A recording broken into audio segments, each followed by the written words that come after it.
Ok, alors, voici un petit résumé de ce qui a été dit durant ce premier live officiel de Monster Hunter sur YouTube. J'ai pris la deuxième partie du stream parce que c'est là qu'on avait le plus de condensé d'informations et je vais les présenter dans l'ordre où ça a été présenté lors du live. Donc c'est parti. Alors, au tout départ, donc là ils avaient sur la création des personnages juste des presets, mais on aura une vraie création de personnages. On peut également choisir de base le Palico a une voix humaine et nous parle véritablement pour nous donner des infos, mais c'est quelque chose qu'on pourra changer. On pourra lui remettre la voix de Palico à la con et, euh, et avoir des sous-titres où il nous donnera les informations. Alors ensuite, il donne des informations sur le camp, donc qu'est-ce qu'on pourra faire dans ce camp, changer d'armure, changer d'arme, déposer des objets, on pourra également faire des modifications sur le palico. Ils ont l'air de dire un petit peu plus tard dans le stream que ces camps peuvent être attaqués par les monstres et qu'il faut donc bien choisir l'endroit où on les pose. Donc on verra ce que ça donne, si c'est un système à la Monster Hunter World ou pas, ou si c'est un nouveau truc. Il est à noter donc qu'il y a des bonus d'armure qu'on a depuis la nuit des temps sur Monster Hunter, mais qu'ils ont également rajouté des bonus en fonction du type de monstre quand on fait des mix-sets. C'est-à-dire que si on prend deux armures pour faire un mix-set et que ces deux armures viennent d'un même type de monstre, imaginons un brutal ou un léviathan, et ben on aura des bonus supplémentaires si les deux s'accordent correctement. On a également apparemment des compétences d'attaque qui sont liées aux armes. Et comme on peut choisir d'avoir deux armes différentes, on peut équiper deux armes différentes qu'on pourra changer sur le secret, donc notre monture. Et comme chaque arme a des compétences d'attaque différentes, et ben on peut mettre deux fois la même arme, par exemple deux marteaux, pour avoir deux marteaux avec des compétences différentes. Ensuite, il nous parle des armes qui ont des perfect timing. Voilà, alors il nous montre celui de la lance et plus généralement celui des boucliers, les armes à bouclier. Ou si on fait une parade au bon moment, enfin un blocage plutôt au bon moment, ça va activer par exemple un clash. Et les armes ont différentes particularités avec leur perfect timing. Donc ça c'est cool, ça va donner des trucs très épiques, très dynamiques. Durant les combats, le secret, donc notre monture, tourne autour du combat pour nous porter assistance au moment où on l'appelle, ce qui peut être très bien pour se sortir de situations délicates. Ils ont intégré un type de pod qui s'appelle le luring pod qui permet de prendre l'aggro, donc de vraiment énerver le monstre et qui se jette sur nous et qui nous suive surtout. Ça nous affiche un petit rayon rouge pour nous indiquer quel monstre est à notre poursuite.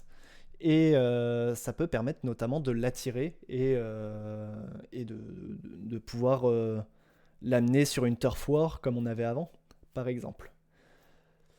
Les monstres bougent beaucoup plus sur la map, forcément la map est plus grande et comme on peut se déplacer facilement avec une monture, ils ont adapté les monstres pour que ça bouge beaucoup plus, qu'on soit plus amené à les suivre et à courir un petit peu tout le temps. Donc ça, pareil, ça va rajouter au dynamisme. Alors, la météo, ça c'est un bon point puisque c'était annoncé un petit peu dans le tout premier trailer. Elle est défavorable pour nous, pardon, et elle l'est également pour le monstre. C'est-à-dire que le monstre sera plus à même de prendre des dégâts, mais nous aussi. Parce qu'on va peut-être être ralenti, on a par exemple des éclairs dans la tempête qu'il nous montre, qui peuvent nous tomber dessus ou tomber sur le monstre, ce qui peut faire des gros dégâts pour l'un ou l'autre. Les petits monstres, dans celui-là, peuvent également attaquer les gros monstres. Intéressant, puisque du coup ça peut créer des distractions, on peut en profiter pour les taper. Et il est à noter que c'est pas forcément toujours le gros monstre qui gagne. C'est-à-dire que, bah, comme on le voit là, les petits monstres se jettent sur le monstre et en fonction de l'état du gros monstre et du nombre de petits, ils peuvent être amenés à le mettre à terre. Et ce qui peut être très favorable pour nous encore une fois.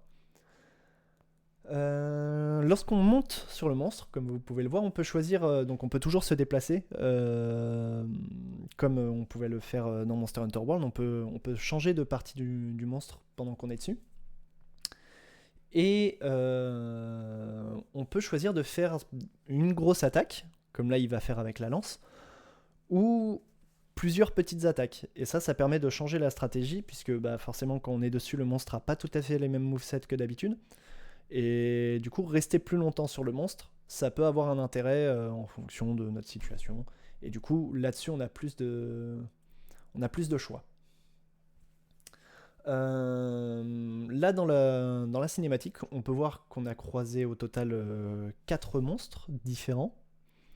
Ils ont l'air de dire qu'on pourrait même en croiser plus que ça sur la map. Alors, ils n'ont pas précisé un nombre exact. Mais du coup, la map sera très vivante et on peut vite croiser d'autres monstres, créer d'autres turf wars, utiliser beaucoup plus l'environnement.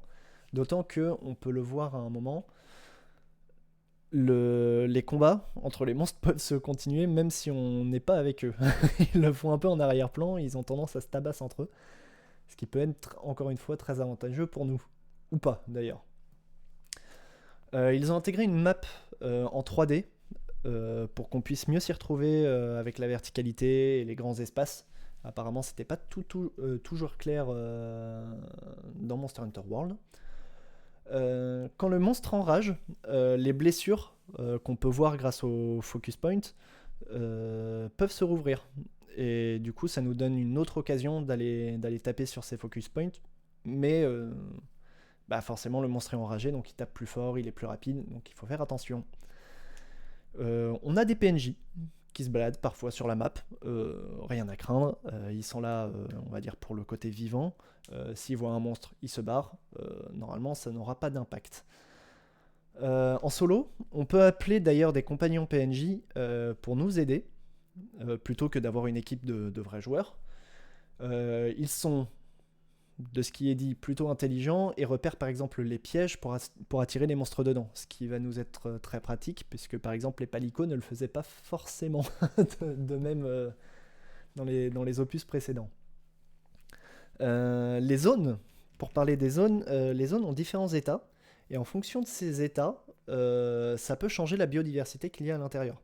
Par exemple, on peut voir, quand ils sont dans les plaines herbeuses, que la zone est dans un état de profusion. Alors ça s'appelle plenty en anglais, mais du coup je l'ai traduit par profusion. Ça m'a paru être le mieux. Et du coup ça augmente par exemple en état de profusion la chance de trouver des insectes qui ramènent de la vie, ou de trouver des herbes qui vont nous permettre de nous régénérer. Là où lorsqu'on est dans une tempête, par exemple, on va plus trouver des insectes handicapants ou des matériaux qui vont nous aider à plus attaquer, parce que l'environnement est plus aride. Donc ça, c'est très bien pensé pour l'immersion, c'est très très cool. On a plus de types de pods aujourd'hui. On a toujours les pods un peu classiques, par exemple les bombes de bouse, qu'on va pouvoir envoyer sur un monstre pour le faire fuir. Mais on a également les grandes bombes de bouse, qui vont permettre de toucher une zone complète et de diviser les meutes. Ce qui est intéressant du coup, puisque on n'en a pas trop parlé, mais il y a un système de meute où les monstres peuvent arriver ensemble. Il va y avoir un alpha et peut-être 2-3 monstres un petit peu plus petits. Et les diviser, ça peut nous permettre d'éviter de prendre trop de tatanes. Et du coup, on a les grandes bombes de boost qui vont tous s'écarter potentiellement dans des directions différentes. On peut manger lorsque nous sommes sur le terrain. Alors on reste vulnérable, c'est-à-dire qu'il ne faut pas le faire en plein milieu du combat, mais du coup on peut manger sur le terrain pour récupérer des bonus. Les repas semblent avoir une durée, puisque tout a été un peu pensé pour rester sur le terrain, on y reviendra après. Et apparemment, enfin de ce que ça a l'air de nous montrer, les cinématiques changent en fonction de nos ingrédients. Là dans la cinématique, il nous montre une sorte de steak avec des champignons et des herbes, et du coup c'est ce qu'on voit dans la cinématique. Lorsqu'on tue un monstre, le cadavre a une physique. Contrairement à avant, on va pas passer au travers, on va pas être à l'intérieur lorsqu'on va le dépecer. Là maintenant ils ont une physique, donc le hunter va monter dessus pour le dépecer. C'est un détail, mais c'est cool encore une fois pour l'immersion. Et dernier point, et non pas des moindres, à la fin d'une quête, on peut choisir donc de revenir en ville ou de reprendre une quête au camp de base. Et d'aller taper, voire même d'aller taper un monstre et de commencer une quête comme ça. Ce qui fait que on peut vraiment rester sur le terrain très longtemps et enchaîner les quêtes sans avoir d'autres temps de chargement. Ce qui est cool d'un point de vue rapidité et encore une fois d'immersion, et on sent qu'ils ont tout fait pour qu'on reste le plus longtemps possible sur le terrain, que ce soit entre la cuisine, la monture, la taille de l'environnement, le nombre de monstres. En fait, tout est fait pour qu'on reste au maximum sur le champ de bataille. En quelque sorte, et d'ailleurs on peut récupérer des items supplémentaires depuis nos coffres dans le camp de base, tout ça. Donc là, on peut s'attendre à ce qu'on ait un peu moins de temps de chargement et à plus pouvoir enchaîner. Et ils ont l'air de parler. Alors apparemment qu'on peut switcher de quête. Encore une fois, comme on est souvent sur le terrain, on peut switcher de quête si on trouve un monstre qui nous intéresse un petit peu plus. Donc à voir comment ça va fonctionner, mais ça a l'air plutôt intéressant. Voilà pour ce résumé rapide. Des bisous. So do join in. We should have some multiplayer gaming for you in Monster Hunter Wilds, as well as community Q&A. And then afterwards, we'll be back again with Dakuda-san, and we'll be showing off more weapons. So chat, make sure you're here because we'll be looking at you to decide what weapon we show.